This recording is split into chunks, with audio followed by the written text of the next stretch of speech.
因为这次要往北边走，肯定要经过零下的地方，厚的羽绒被也要带着。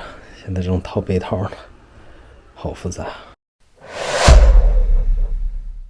大家好，眼屏 Mrs. Gary， 因为就是利用这个假期，做一个10几天的一个自驾嘛，所以也稍微准备一下。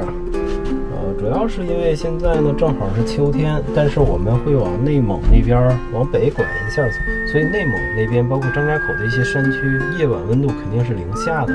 那你看现在我还穿着短袖呢，在北京，所以也会有一些相应的准备。像今天我把这个刚才在家套了半天被罩，出一身汗，把这个羽绒被给套上被罩了，费老劲儿。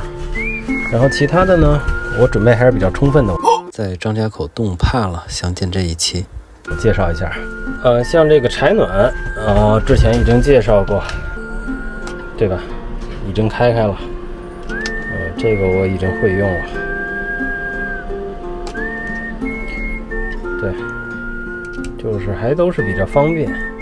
还有就是在改皮卡房车的时候，我还特地在床的两边都预留了12伏的接头。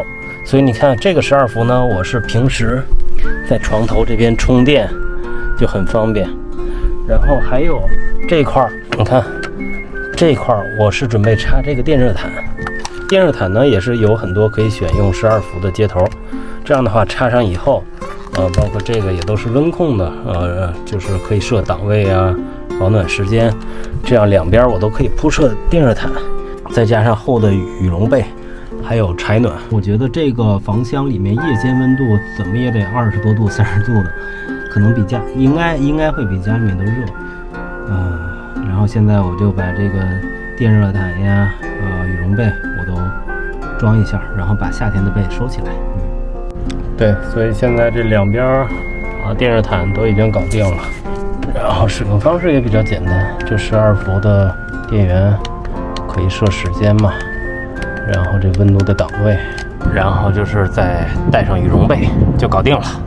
现在这个羽绒被还有冬天的电热毯都已经铺上了，这样的话整个睡眠过程中应该是会很暖和。然后柴暖的作用呢，就是保证整个房厢内部会非常暖和，而且相对来说柴暖它是利用柴油嘛，所以整个对于房车的这个能源消耗来说是非常节约的。车是装了一个15升的柴油的油箱，这样燃烧的话我觉得应该会很耐烧。然后我也会利用这个过程记录一下柴暖的对于柴油的一个消耗的量。我这个是一个10升的油桶，现在加了可能有4升吧，到这个位置。然后看这次旅途完了以后还剩多少。